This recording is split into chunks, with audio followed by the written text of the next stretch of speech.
Alright, good morning, people of YouTube. This time we're back with another BT14 deck profile. This time we have Aggressive Yellow Vaccine.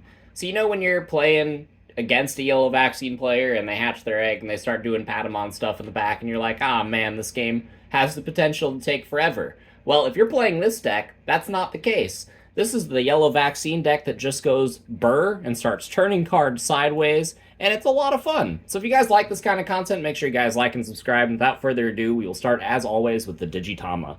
Since we are going fast, we are playing 4 copies of Kiaramon. This card lets our Bulkmon on our turn 2 swing for jamming with 2 checks if we get it off the Patamon, or if we do an Emissary, or if we have a TK, or if we basically activate any yellow card in the deck. This will give our Bulkmon jamming, and any other card jamming, and this is just an overall fantastic egg. The last egg that I am playing is the Tokomon from BT14, because we do recover a fair bit, and drawing cards is really nice, especially whenever you want to be winning the game quickly, you want to see your pieces quickly. For that reason, you could mix and match these ratios a little bit if you so chose, but this is kind of what I'm sticking with just because of that Bulkmon play. So for the rookies, we got some Floodgates. Got 2 copies of Cutemon and 3 copies of Pillowmon. These cards are both really effective into the BT14 format. They help you slow your opponent down, and especially with some of the ways that we have to promote or to hatch extra eggs, we can get extra rookies, and that's really fantastic. So we got these 5 spots dedicated to Floodgates. We have 4 copies of Kudamon from BT13. This card's inheritable effect is kind of mid, but what its main purpose in the deck is to be a hard play that can search your TKs and search any combo piece that you need. And then you can use cards like your TKs to put the cards that are in your hand into your security. And it creates this kind of feedback loop where you just put cards where you want and constantly progress your game state. And this card is kind of pivotal to that strategy. So for the main rookie in the deck, we have 4 copies of Patamon. Honestly, this is one of the best cards that was printed in BT14. Its inheritable effect will activate if you do evolve off of its start of your main phase effect, because it'll be under the sources after the evolution occurs. Since after the evolution occurs is when you recover, you will get that effect. So you just get a bunch of things for free. This card is really nice, especially if you can do something like turn 1, look at your security with a TK, or put something there with the new TK. This card has a lot of synergy with a lot of the things in the deck, and even if we can't get the peak at the security, we are playing enough vaccines in our level 4 lineup to trigger this effect pretty often. So I really like Patamon. It's a mandatory 4 of in the deck, and one of the best cards printed in yellow in general. For the last rookie, we have 4 copies of Ukomon. So what this card allows us to do is provide a lot more aggression. So if we don't open the BT14 TK, this is a optimal turn 1 play as well. You can do something like Evolve Patamon in the back and then Hard Slam Ukomon. So that way on your next turn, your Patamon is going to promote. This will trigger its effect, let you hatch another egg, gain a memory, and then the Patamon will let you do things, gain a memory, and you'll just have a bunch of memory to work with. You'll have a free evolution. Your Kiaros will trigger at that point, giving your board jamming, and it's really fantastic. The Ukomon also allows you to constantly be able to have a Patamon in the back. So that was kind of the main reason for this card's inclusion. It just lets you go fast and consistently resolve the best effect in your deck. So I like its inclusion for that slot, and it helps the deck go burr. So for the level 4s, we got 4 copies of Bulkmon, because this card gets Sec Attack +1 if you have 3 or more security. So you want to see this card early, and if you do see this card early, then you're putting your opponent on a massive timer. So this card is just really fantastic. It kind of falls off in the mid to late game, but by the time you get to the mid to late game, you have cards like Goldramon and Kentorusmon to help you close out. So this card is really fantastic, especially in the early game, and I wouldn't play any less than 4 because you do want to see this card as early as possible. We have 3 copies of Angemon, because this card helps put vaccine decks, or not vaccine, it puts virus decks in their place.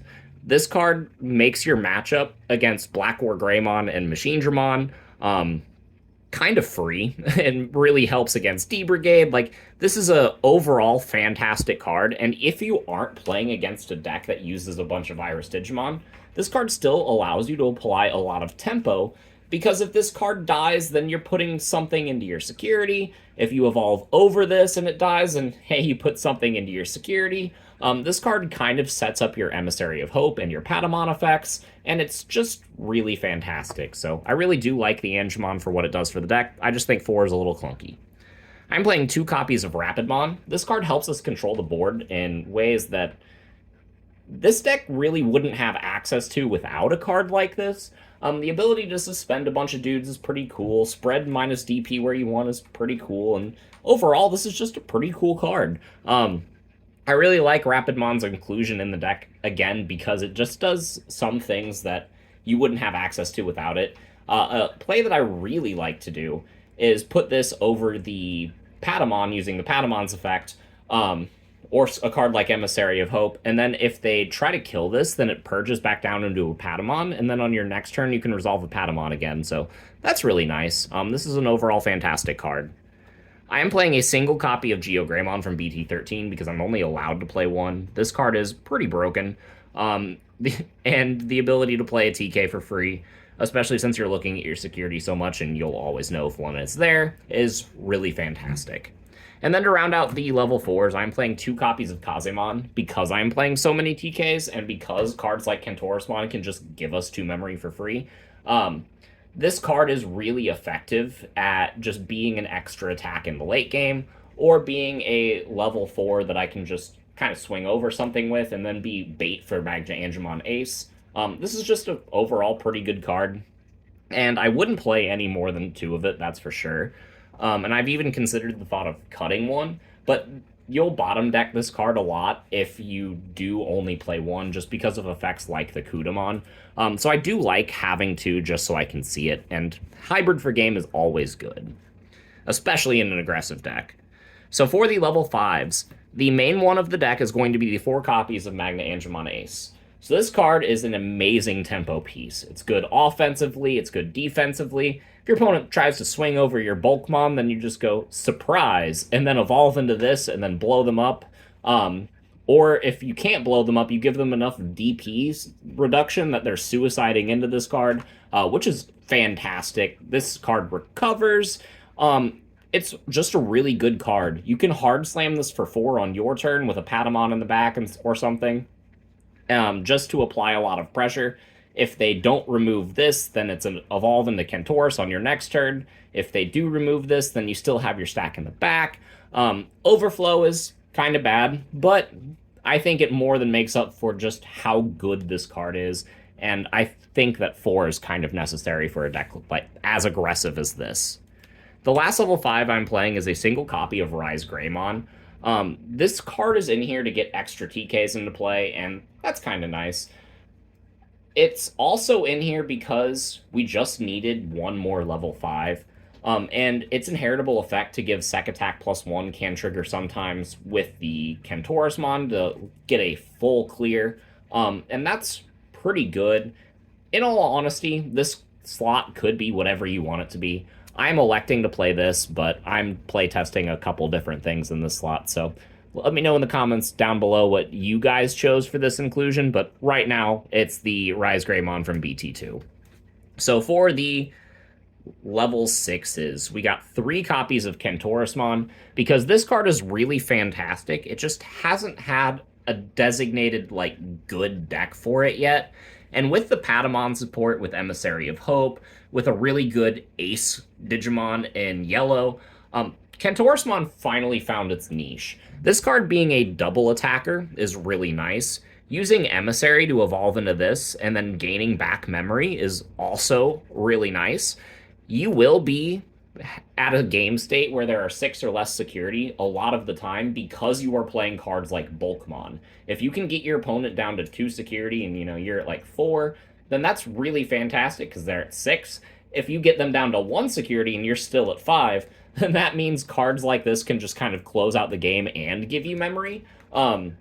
So this card is really good whenever you're pushing your advantage state. It's really good even when you're losing as well because it'll let you stack your security with a card like Wyvern's Breath, um, or let you stack your security with whatever combo piece you need, activate another emissary, extend your plays even further, and then do something like swing with the Cantorismon to just start gaining extra attacks, spreading DP reductions. This is a really fantastic card in the main level 6 we are wanting to play in the deck.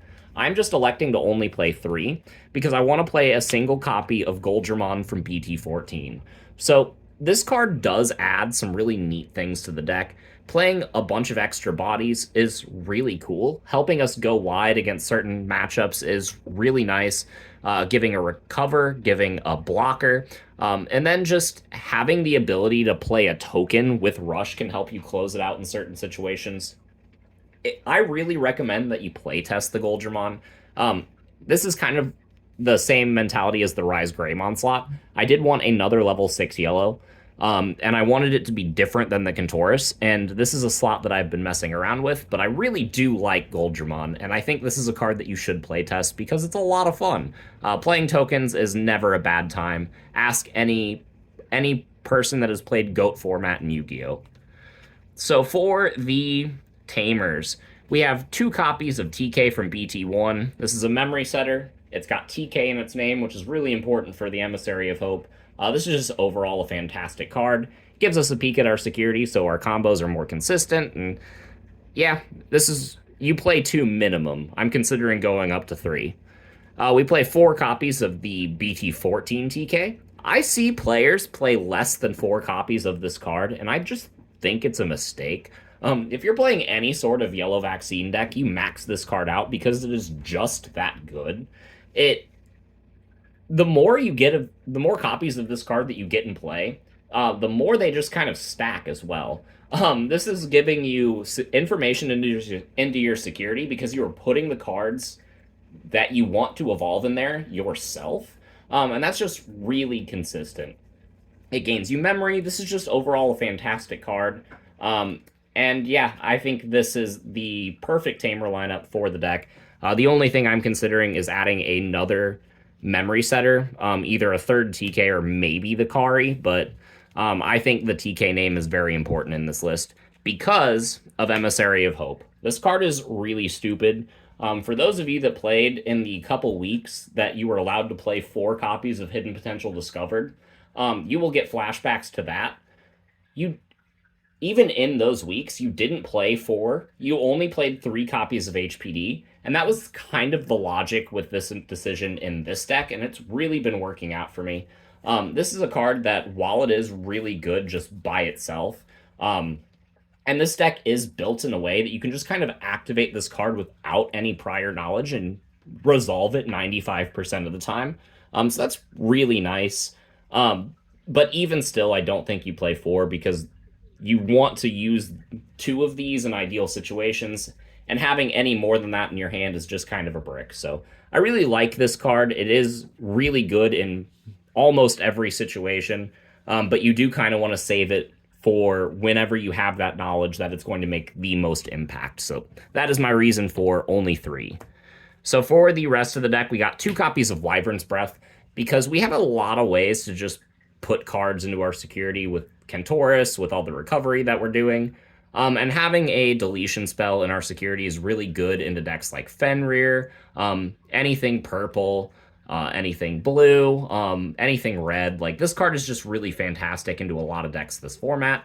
And yeah, I like the 2 copies of Wyvern's Breath to just kind of give me something else in situations where I would need it. And then the 50th card in the deck is going to be the single copy of Physical Training. This card is good. I don't think it's as necessary in a deck like this because we are activating a lot of effects that force us to evolve. But on the times that we aren't doing that, you will be glad that you had a training boost in play. Not only that, but this card can help us search our TKs and search our rookies, search our higher end pieces. It searches pretty much everything in the deck except Akomon. And it's one of those cards that you don't necessarily have to play in a deck like this, but it does add consistency, so there's no reason not to. So that is the 50 cards that I am playing. Again, the point of this deck is just slam the Bulkmon, get it out early, hit them for a bunch of security with jamming, and then you can do things like Magna Angemon Ace, you got Kentaurus, you got Goldra. You have a lot of ways to close out in a deck like this. In addition, you have 16 rookies, so you're able to kind of just push a bunch of bodies out and close out the game that way. So let me know what you guys think in the comments down below, and we will see you all in the next video. Bye, everyone.